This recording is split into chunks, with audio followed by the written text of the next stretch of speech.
You've probably noticed it dozens of times. The flight is almost over. The descent has started. And then, without any announcement, the cabin lights slowly dim. Not off, just dimmer. And most people don't think twice about it. They assume it's atmosphere. Maybe it's to help passengers relax. Maybe it's just a routine thing airlines do to signal the flight is ending. But here's the thing. That explanation is completely wrong. What's actually happening in those final minutes before landing has nothing to do with comfort, ambience, or airline branding. It's a survival mechanism. And once you understand why, you'll never board a night flight the same way again. Before we get into the answer, let's establish something important. Landing is statistically the most dangerous phase of commercial flight. Not turbulence. Not takeoff. Landing.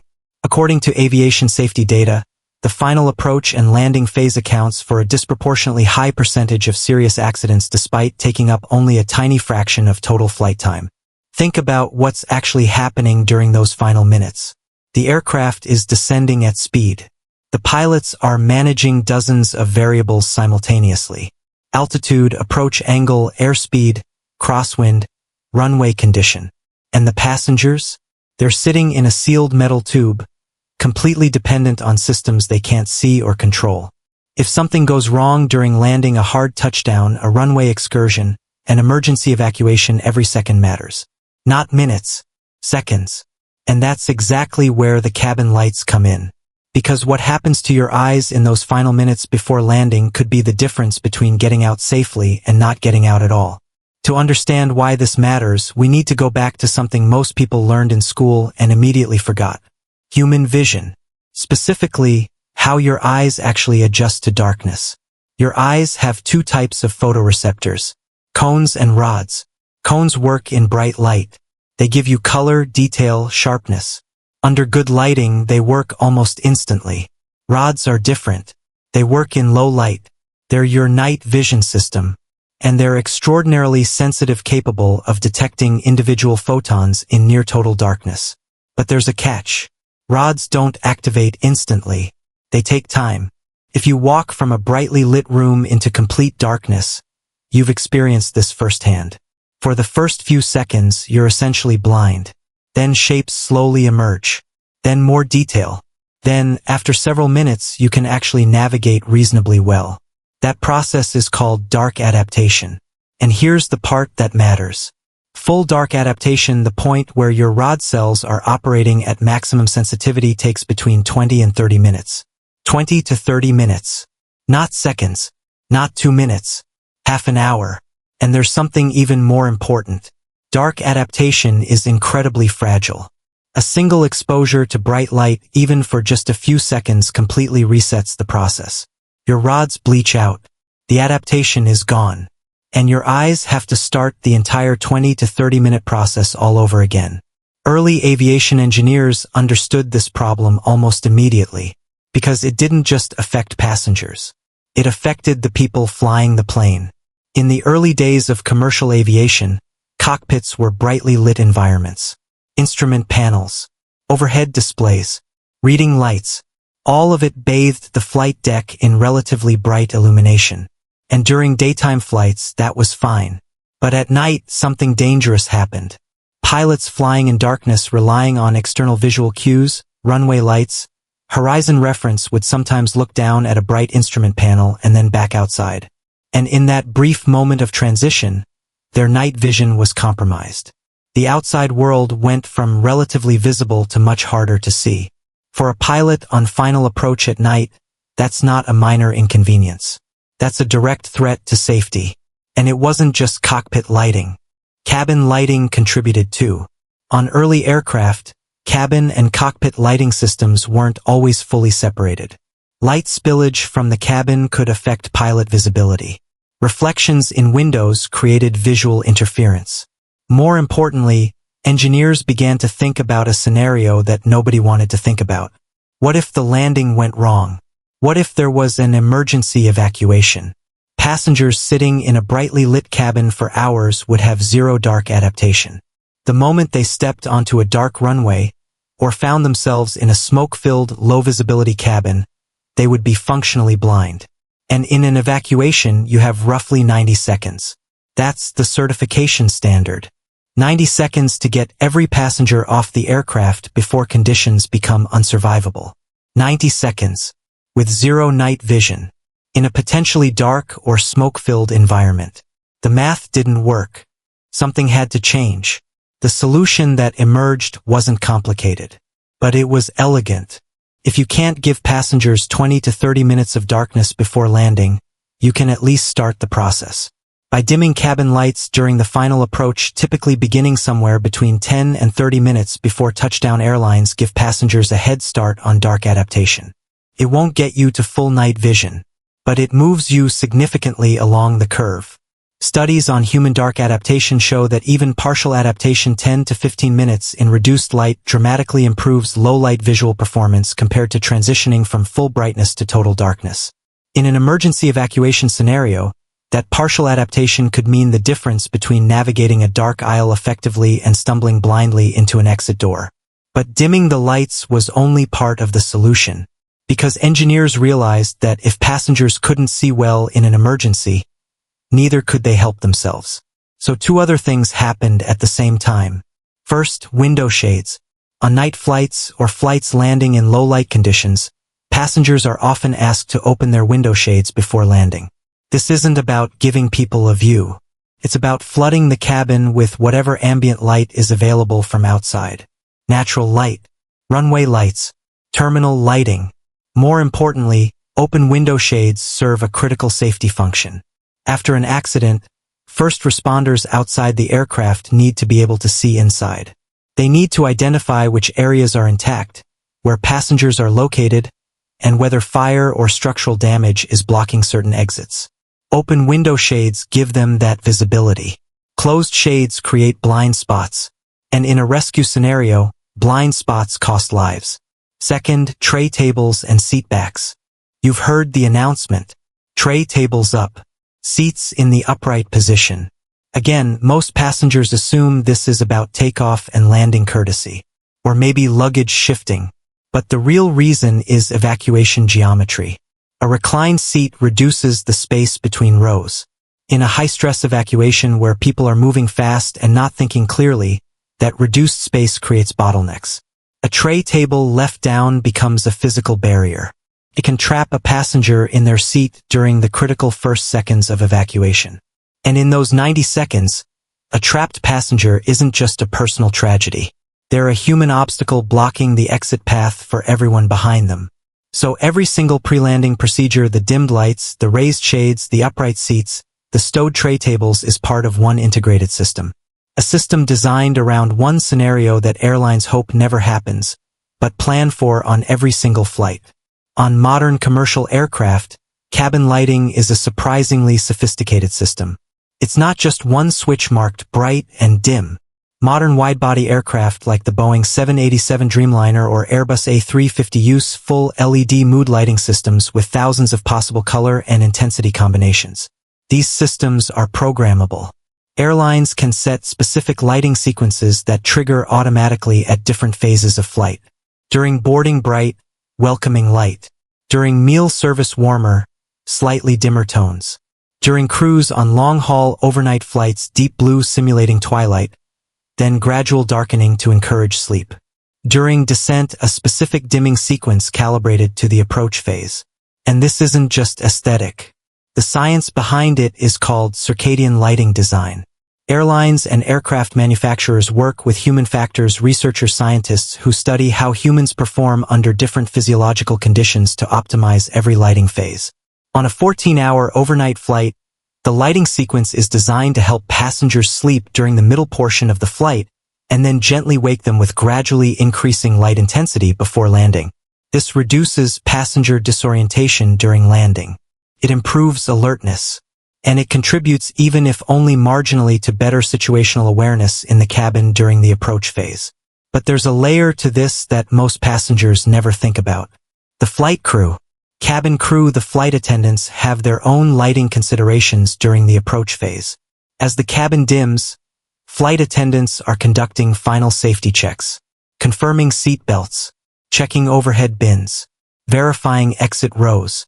In that reduced light environment, they need to be able to move efficiently and see clearly enough to identify safety issues. So cabin lighting systems are designed with crew stations in mind. Work lighting at galley areas stays slightly brighter. Exit markers increase in intensity relative to the dimming cabin. Emergency floor path lighting, those small lights running along the floor toward exits, becomes more visually prominent as the ambient light drops. The whole system works together. Dim the cabin. Make the exits more visible by contrast. Give passengers partial dark adaptation. Prepare the environment for the worst case while hoping for the routine case. Now here's where it gets more nuanced. The dimming procedure is most critical on night flights. During a daytime landing, ambient light flooding through the windows provides enough illumination that dark adaptation is less critical. The outside environment is already bright. Passengers stepping onto a daylight runway have reasonable visibility regardless of cabin lighting. But a night landing is a completely different scenario. Outside the aircraft, there may be nothing but runway lights, taxiway markers, and distant terminal lighting. If an evacuation happens on a dark runway at 2 a.m., the environment is genuinely difficult to navigate for someone stepping from a brightly lit cabin. This is why the dimming protocol is most strictly enforced on overnight and red-eye flights. And there's another factor specific to night landings: pilot visual perception. Even on highly automated modern aircraft, pilots maintain visual contact with the runway environment during final approach and landing. This is called visual meteorological approach, or in instrument conditions, transitioning from instrument to visual reference at decision height. At that transition point, the pilots look up from instruments and must immediately acquire visual reference to the runway. If they've been sitting in a brightly lit cockpit for the last hour of cruise, that transition is harder. Their eyes aren't adapted to the outside darkness.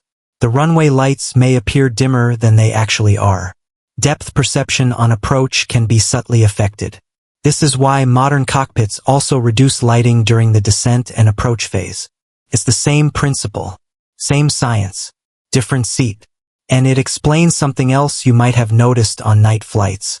Why the cockpit door, when briefly opened, reveals what looks like a remarkably dark environment. That's not dramatic. That's intentional. The flight deck is managing its own dark adaptation protocol. Because the people up front need their eyes working at maximum capability during the most demanding phase of flight.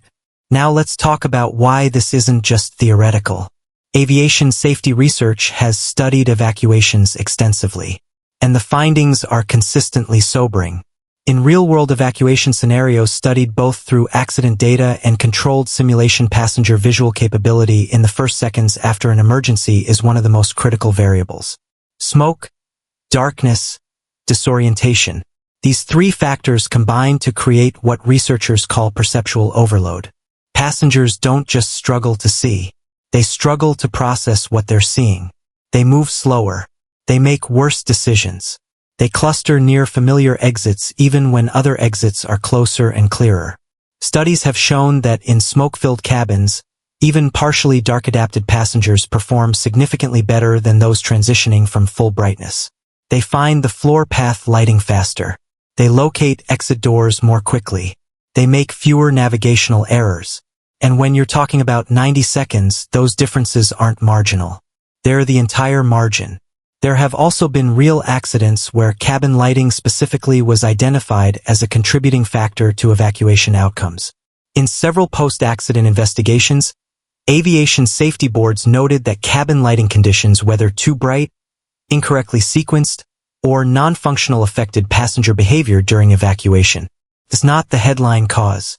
It rarely is, but it's there. In the data, in the reports. Which is why regulatory bodies like the FAA and EASA don't leave cabin lighting protocols to airline discretion. They mandate them. The dimming before landing isn't a suggestion. It's a regulatory requirement on commercial flights operating in low light conditions. Airlines that don't comply face certification consequences. That routine flicker of the cabin lights as you descend into your destination city? It has a regulatory code behind it. But here's what makes this truly interesting from an engineering perspective. The cabin lighting protocol doesn't exist in isolation. It's part of a broader philosophy in aviation design called passive safety. Active safety is what most people think of when they think of aviation safety. Redundant engines, backup hydraulic systems, alert systems warning pilots of danger. Passive safety is different. Passive safety is designing the environment so that if everything goes wrong, the humans inside it have the best possible chance of surviving without needing to make perfect decisions under extreme stress. Cabin lighting is passive safety. Window shades are passive safety. Seat positioning is passive safety. The floor path lighting embedded in the carpet, running toward exits, visible even in total darkness and through smoke, passive safety. The fact that exit doors on commercial aircraft can be operated with a single motion, designed so that a panicked passenger with no training can open them in seconds, passive safety. Every one of these systems assumes the worst. They assume the pilots might be incapacitated. They assume the cabin crew might not be able to reach every passenger. They assume some passengers will be disoriented, injured, or frozen by fear. And they design the environment to compensate for all of that. The 90-second evacuation standard that aircraft must demonstrate before certification isn't just a number chosen arbitrarily. It's based on research into how long aircraft structures can remain intact and survivable after certain types of accidents. It's based on fire propagation rates in aircraft interiors. It's based on human behavioral data collected from real accidents and controlled simulations. 90 seconds. That's how long the engineers decided the environment could be made to hold. And every passive safety system in the cabin, including those dimmed lights, is calibrated around that number. Here's something that almost nobody notices. The timing of the dimming isn't random. On most commercial aircraft, the cabin lighting begins to dim somewhere between 10 and 30 minutes before the scheduled touchdown time. That window isn't accidental. It's calibrated against the dark adaptation curve. Remember, full dark adaptation takes 20 to 30 minutes. Partial adaptation, enough to meaningfully improve low-light performance, begins showing measurable effects after about 10 to 15 minutes. So by beginning the dimming sequence 20 to 30 minutes before landing, airlines are targeting that partial adaptation threshold. They're not trying to get passengers to full night vision. That would require turning the cabin completely dark for half an hour, not exactly practical on a commercial flight. They're trying to move passengers far enough along the adaptation curve that a sudden transition to low-light conditions doesn't leave them completely non-functional. It's an engineering compromise. Like most things in aviation, not perfect, but calculated. And there's one more detail layered into this that very few passengers ever consider. The color temperature of the lighting matters too. Red light, it turns out, has the least destructive effect on dark adaptation. Rod cells in your eyes are far less sensitive to red wavelengths. Exposing dark-adapted eyes to red light causes significantly less adaptation reset than white or blue light. This is why military operations, submarines, and some cockpit environments use red lighting during low-light operations. Some aircraft, particularly military transport aircraft, and some specialized operations use red cabin lighting during the approach phase, specifically to balance the need for some illumination with the goal of preserving as much dark adaptation as possible. Commercial aircraft don't typically go this far, but the principle is understood by designers. And on some modern aircraft with fully programmable LED systems, the dimming sequence actually shifts color temperature, moving toward warmer, redder tones as the cabin darkens, not just for aesthetics, but because the science supports it. This problem managing human visual adaptation in safety-critical environments isn't unique to aviation. The same challenge appears in completely different engineering contexts. On submarines, all lighting transitions from white to red before a crew member goes to periscope depth. The commander needs maximum visual sensitivity when they look through the scope at a dark ocean surface. Red lighting during the transition preserves that capability. On naval vessels operating at night, bridge lighting protocols are strict. White light on the bridge is largely prohibited during night operations. Officers of the watch work under red or very dim lighting to maintain the night vision they need to spot hazards, other vessels, and navigational markers. In military aviation, cockpit night vision operations involve even more sophisticated management. Night vision goggles work in near-infrared wavelengths. Cockpit displays have to be calibrated, so they don't wash out the goggles or destroy the pilot's adapted vision. The engineering challenge is the same across all of these environments. Humans have extraordinary visual capability in darkness, but only if you protect and cultivate it. Put them in bright light and they lose it almost instantly. Design the environment around that biological reality, and you dramatically improve performance and survivability in low-light emergency scenarios. Aviation took that lesson and built it into every commercial flight. Every single day, on thousands of flights around the world, the cabin dims before landing. Most passengers barely notice. A few wonder if it's for atmosphere, and almost none realize they're watching a carefully engineered passive safety system doing exactly what it was designed to do. So the next time you're on a night flight, descending into a city, and the cabin lights slowly dim around you, it's not the airline setting a mood. It's engineers who spent decades studying human biology, accident data, and evacuation performance, quietly doing their job, preparing you without you knowing it, for a scenario they hope never happens. That's what good engineering looks like. Not dramatic, not visible, just quietly, consistently keeping you safer than you realized. Now here's a question for you. Did you ever notice the lights dimming before landing? And be honest, did you think it was just ambience? Because if you did, you're in the majority. And now you know something most frequent flyers still don't. There's one more thing about landing that almost nobody understands correctly, and it involves the moment the wheels actually touch the runway.